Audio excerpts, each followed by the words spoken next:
Parents మెచ్చిన university Sankalchand Patel university Gujarat.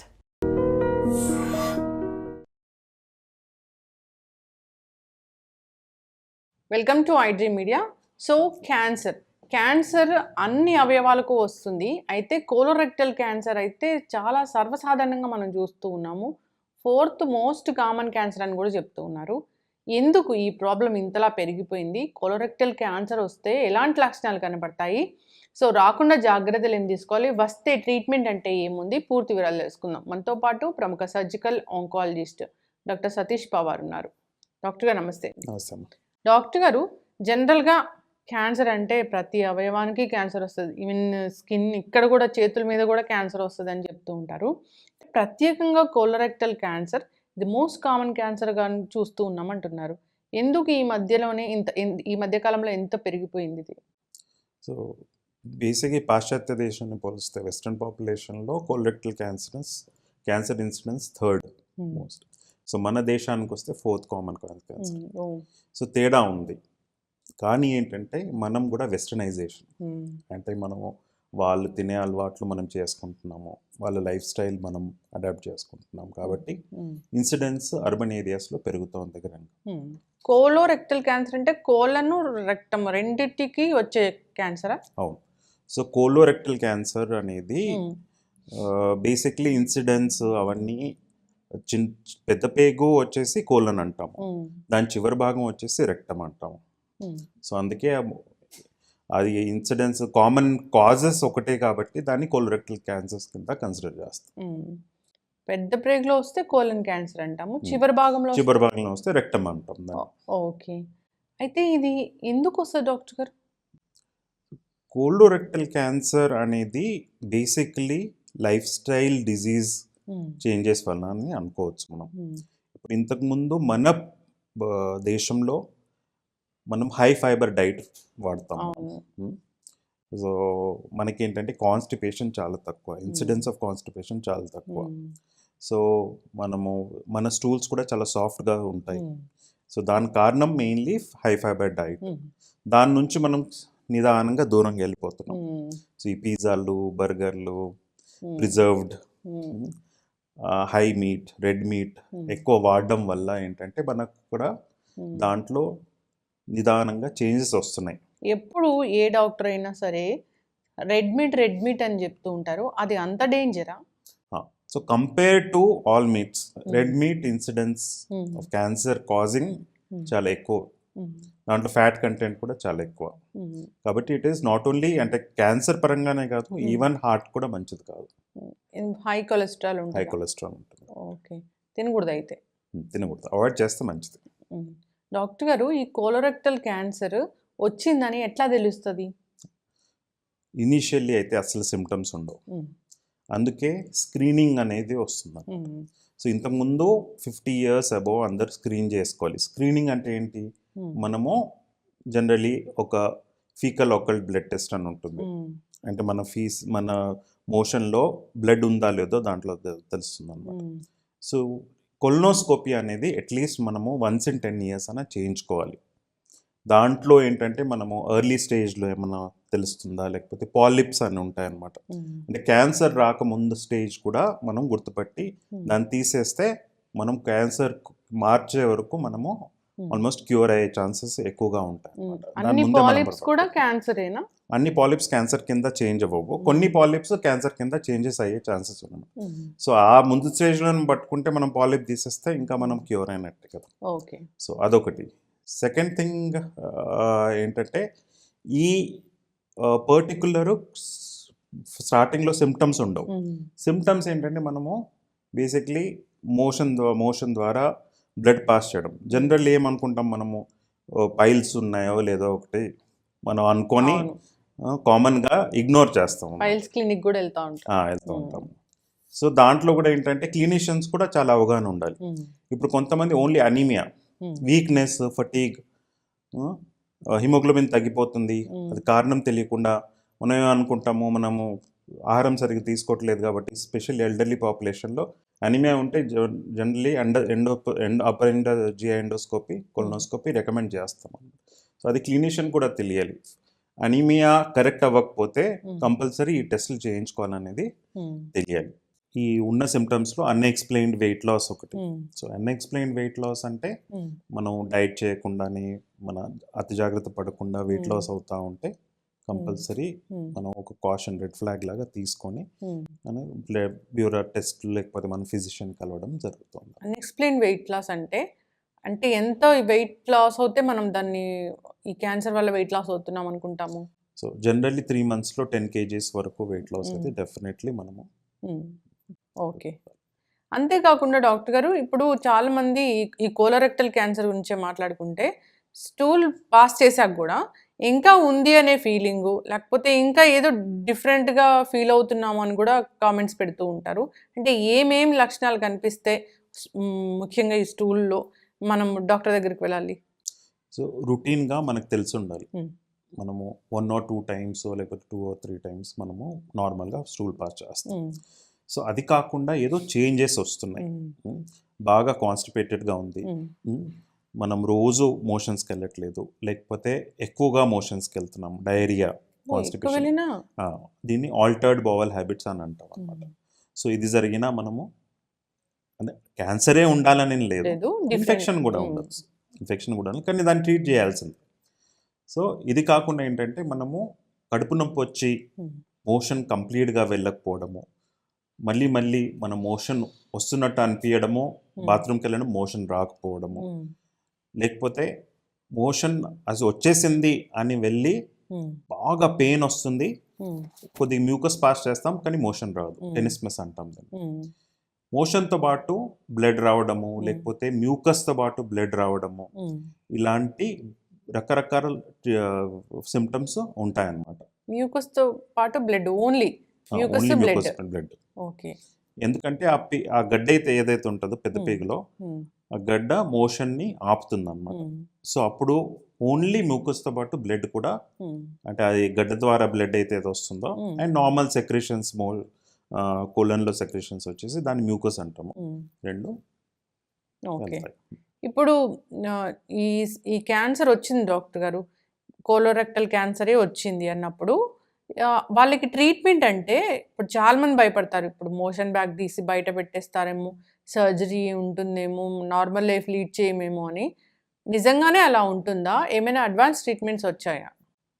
So ఇప్పుడు పెద్ద పేగు చివరి భాగం, కోలన్ క్యాన్సర్స్ వచ్చేసి పెద్ద పేగులోనే ఉంటాయి.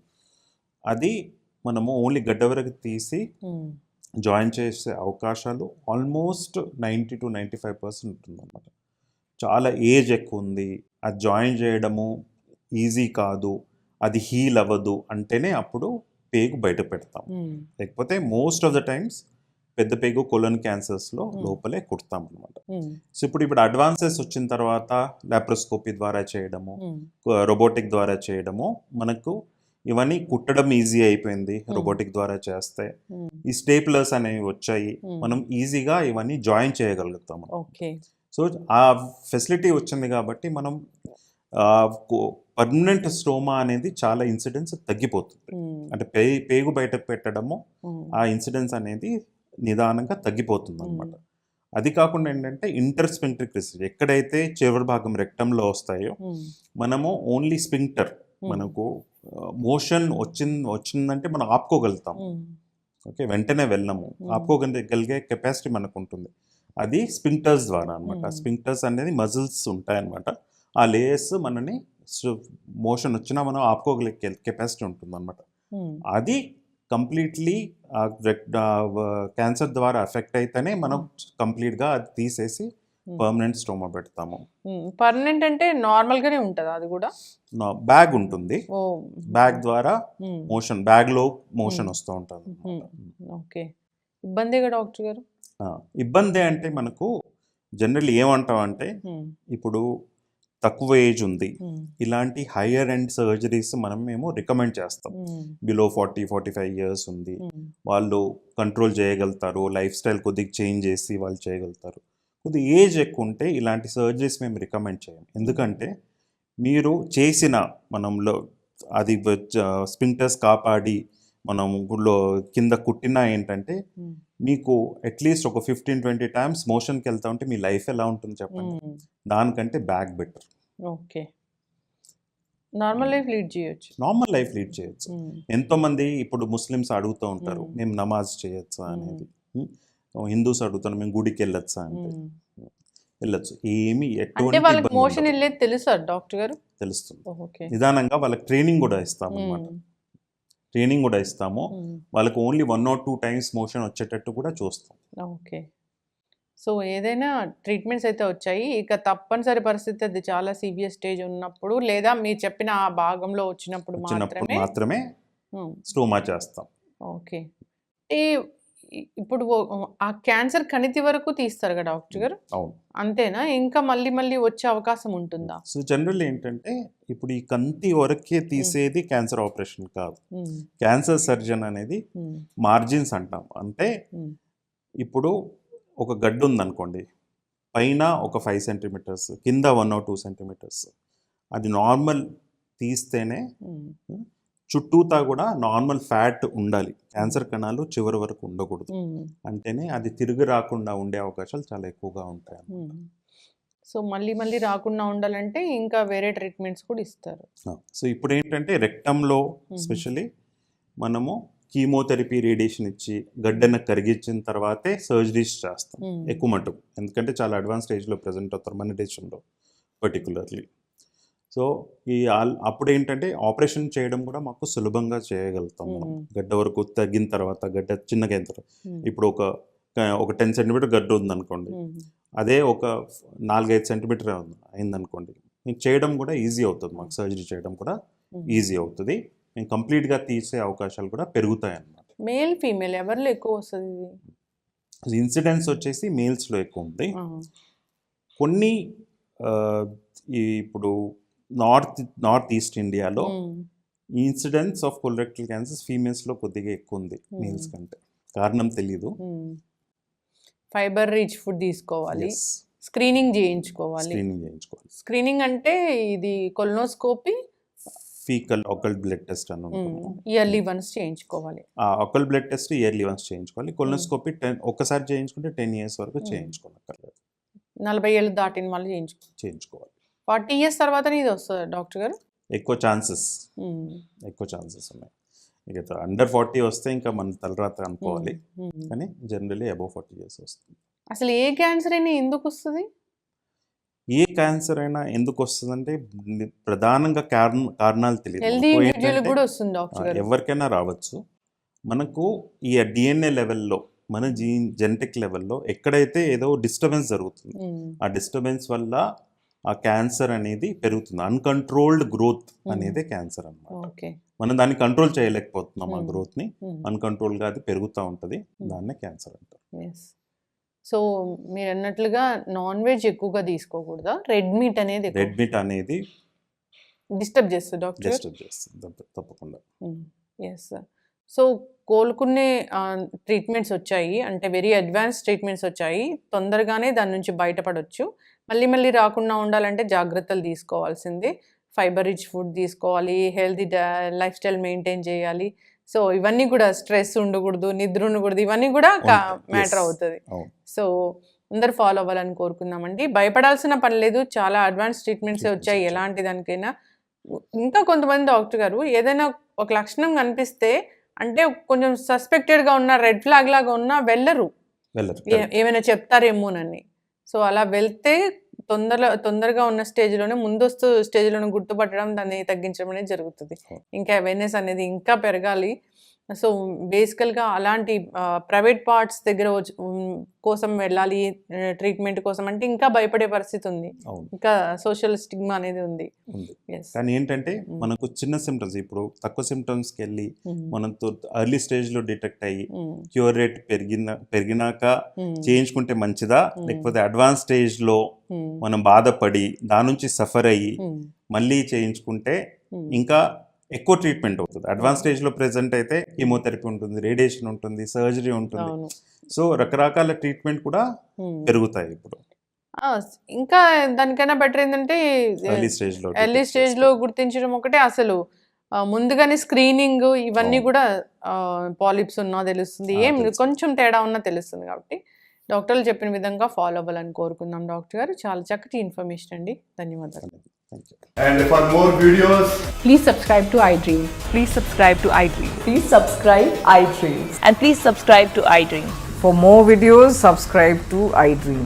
please like, share, and subscribe to the channel. Congratulations, iDream. Subscribe to iDream. Subscribe to iDream. So subscribe to iDream Media. iDream ki iDream team andarki huge congratulations. Please subscribe iDream Media. Please subscribe to iDream. Subscribe iDream. Please subscribe to iDream.